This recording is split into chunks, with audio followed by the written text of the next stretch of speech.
Hello दोस्तों, good morning all of you. आज हम क्लास 12th वालों को पार्ट 1 संस्कृत में क्या बताते हैं, सुभाषित रत्नानी बताते हैं।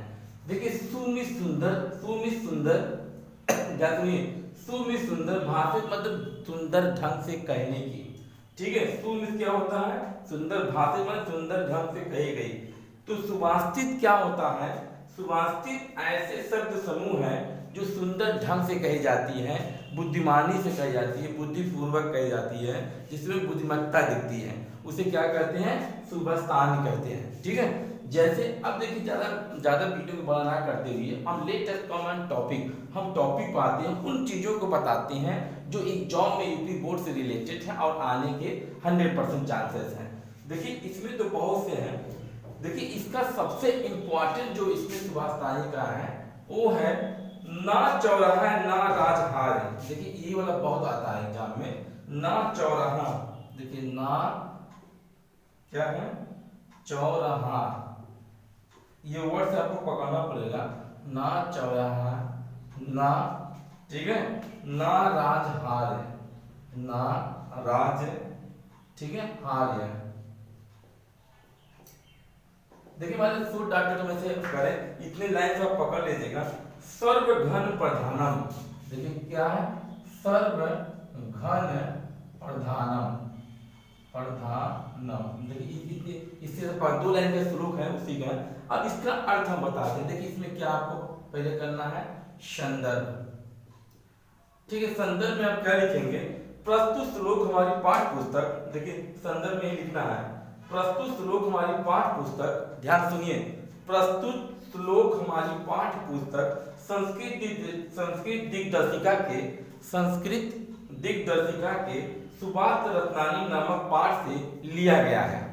प्रस्तुत श्लोक, देखिए क्या लिखेंगे, प्रस्तुत श्लोक हमारी पाठ्य पुस्तक, प्रस्तुत श्लोक हमारी पाठ्य पुस्तक संस्कृत दिग्दर्शिका के सुभाष रत्नानी नामक पाठ से लिया गया है। उसके बाद आपको क्या लिखना है, प्रसंग लिखना है।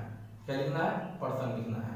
प्रसंग में लिखी, प्रसंग में क्या लिखेंगे, प्रस्तुत श्लोक में विद्या धन की विशेषता बताई गई है। देखिए क्या लिखेंगे, प्रस्तुत श्लोक में ध्यान सब लोग लिखते चलिए, प्रस्तुत श्लोक में विद्या धन की विशेषता बताई गई है। फिर उसके बाद क्या करना है, आपको देखिए अनुवाद लिखना है। इतना चीजें आप जब लिखेंगे तो आपको 7 नंबर मिलेंगे। 2 नंबर इस पे है, 5 नंबर देखिए अनुवाद पर है। देखिए 2 5 है, देखिए 2 5 मिलाकर आपको 7 नंबर आपको मिलेंगे। अब अनुवाद में लिखिए। देखिए, अनुवाद क्या है, बहुत छोटा सा, आप सुन के भी याद कर सकते हैं। ऐसी विद्या, ध्यान से आराम से बोलते हैं, ऐसी विद्या धन ना चोर द्वारा चुराया जा सकता है। आराम से लिखिए ताकि आपको कोई परेशानी ना हो।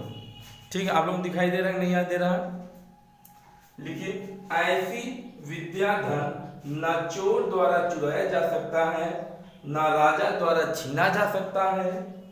सब कमा लगा दीजिए, ना राजा द्वारा छीना जा सकता है, ना भाई के द्वारा बांटा जा सकता है, ना भाई के द्वारा बांटा जा सकता है, ना भार प्रतीत होने वाला है, ना भार प्रतीत होने वाला है, तथा व्यय करने पर नित्य बढ़ता है, तथा व्यय करने पर नित्य बढ़ता है, अतः वह सभी धर्मों में प्रधान है, अतः वह सभी धर्मों में प्रधान है।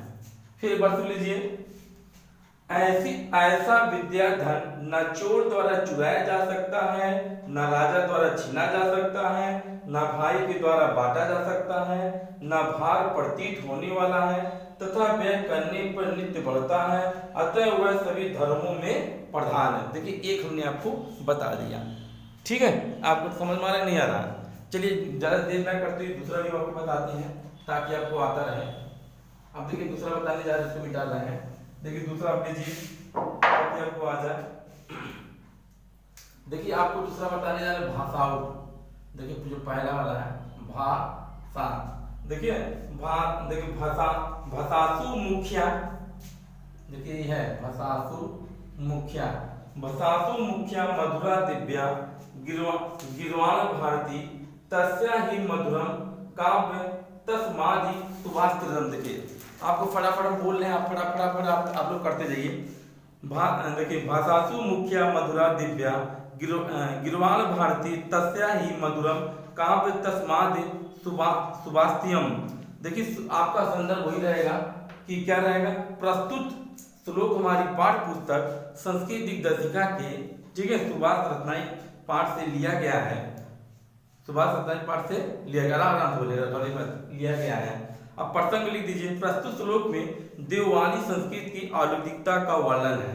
प्रस्तुत लिख लीजिए, प्रस्तुत श्लोक में देववाणी संस्कृत की अलौकिकता का वर्णन है। अब देखिए अनुवाद देखिए, देखो वीडियो में बड़ा हो जाएगा, बहुत जल्दी से बोल रहे हैं। देखिए अनुवाद देखिए, भाषाओं में देववाणी संस्कृत, देखिए पहले अर्थ है, भाषाओं में देववाणी संस्कृत सबसे प्रधान है। भाषाओं में देववाणी संस्कृत सबसे प्रधान, कामा मधुर और अलौकिक है। उससे अधिक मधुर उसका काव्य है, उससे अधिक मधुर उसका काव्य है, और उस काव्य से भी अधिक मधुर उसके सुंदर वचन है।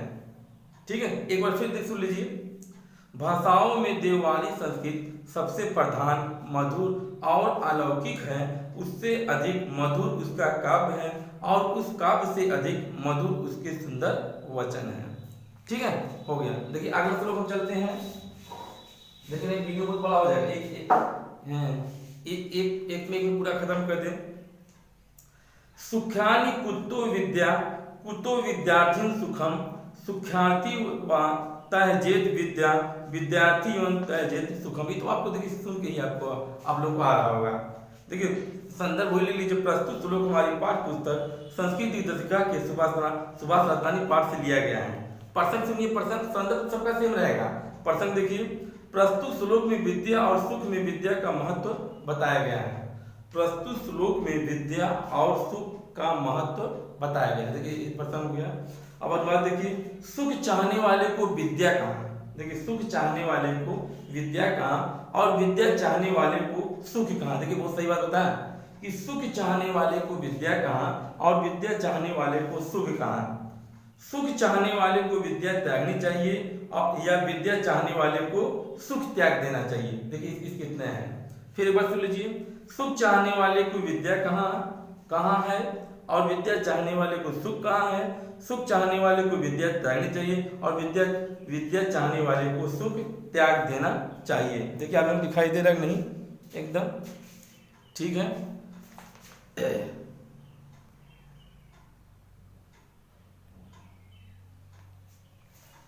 चलिए आगे चलते हैं।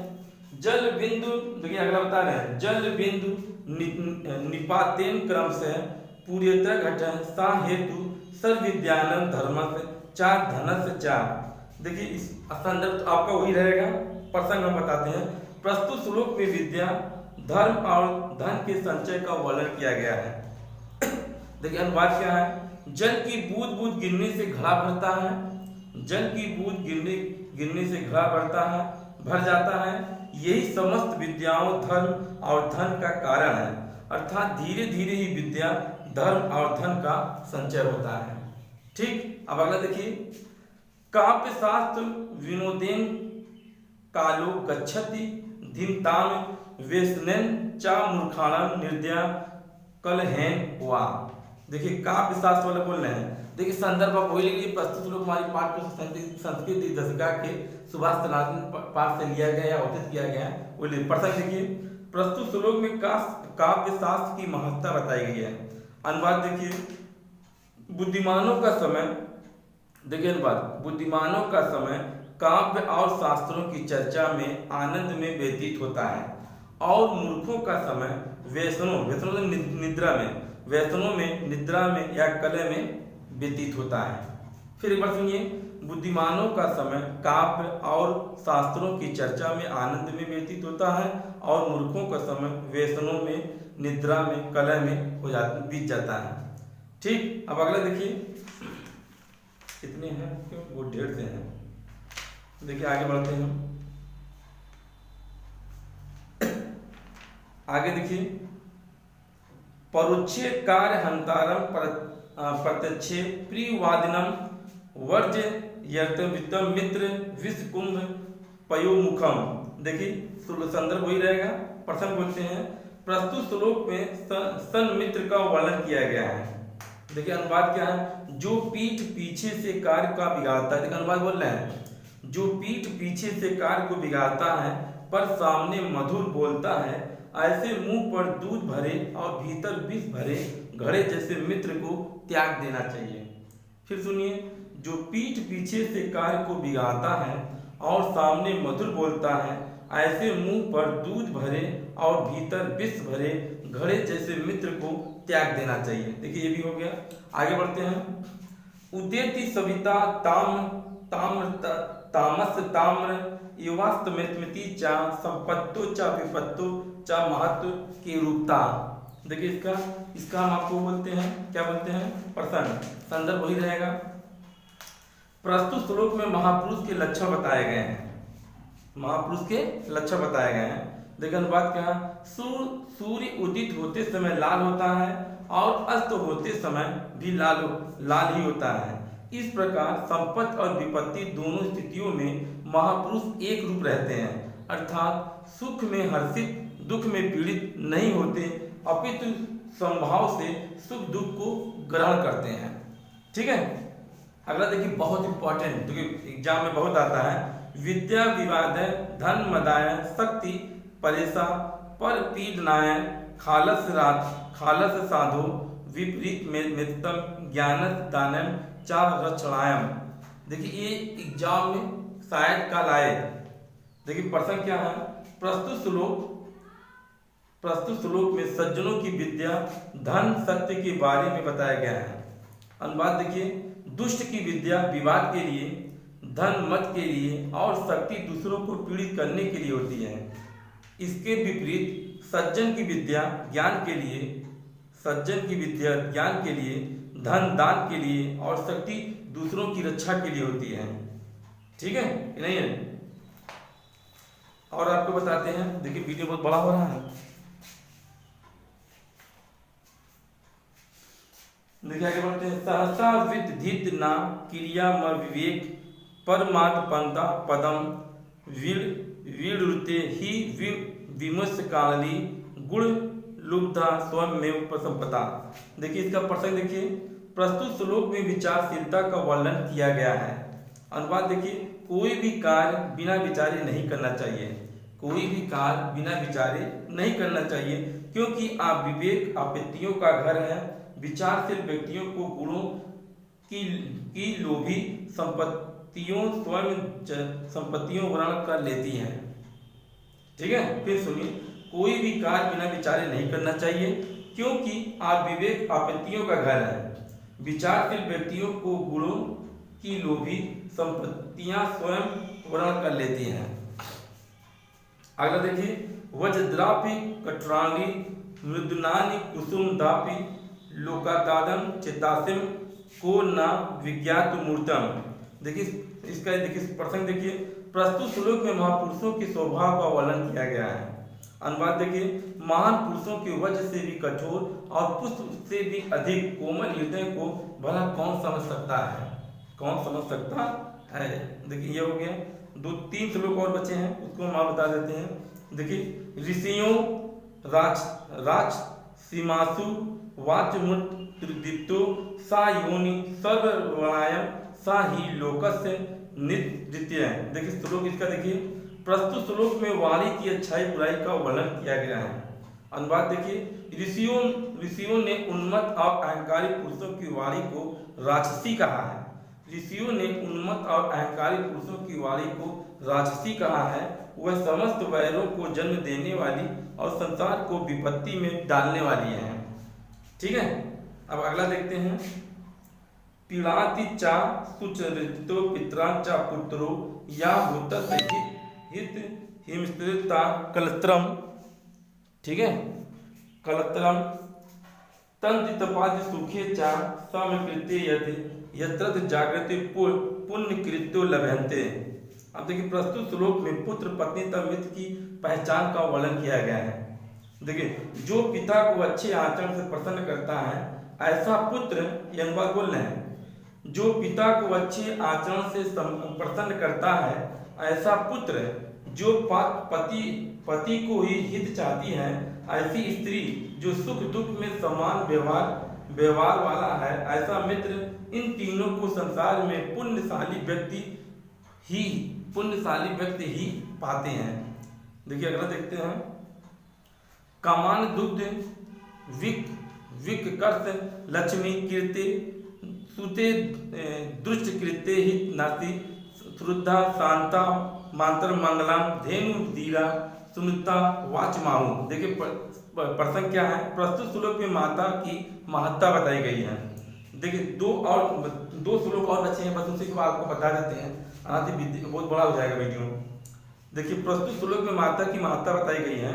देखिए अनुवाद क्या, जो कामनाओं को पूर्ण करने वाली, निर्धनता को दूर करने वाली, यश को जन्म देने वाली, पापों को नष्ट करने वाली, ठीक है, शुद्ध शांत और समस्त कल्याणों को करने वाली माता है, ऐसी सत्य और सरल वाणी को धैर्यशाली लोग गाय के समान कहते हैं। ठीक है, अगला देखिए। वैति जति पदार्थ नात्रम उडप हेतु ना खलु वैध पीलन पीतत ससंति विकसति हित पतंग यस्ते पुंडरीक द्रवति चा हिम स्वास्थ्य दुर्गति चंद्रकांत। देखिए इसका प्रसंग देखिए। प्रस्तुत श्लोक में सूर्य और चंद्रमा की महत्ता बताई गई है। अनुवाद देखिए, कोई आंतरिक कारण ही पदार्थों को मिलाता है, कोई आंतरिक कारण ही पदार्थों को मिलाता है। प्रीति निश्चय ही बाह्य कारणों पर आश्रित नहीं होती, तभी तो सूर्य के उदित होते ही कमल खिलता है और चंद्रमा के उदित होते ही चंद्रकांत मणि द्रवित होती है। लास्ट एकदम देखिए।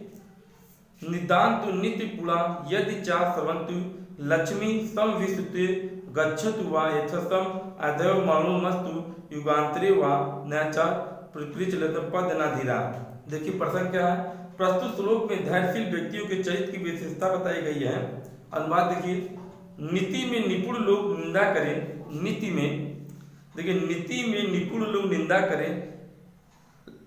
करें या स्तुति करें, लक्ष्मी आए या अपनी इच्छा अनुसार चली जाए, चाहे आज ही मृत्यु हो या युगों के बाद हो, धैर्यशाली पुरुष न्यायोचित मार्ग से पग पर से कभी नहीं हटते हैं। देखिए हमने सुभाष तानी को सब बता दिया।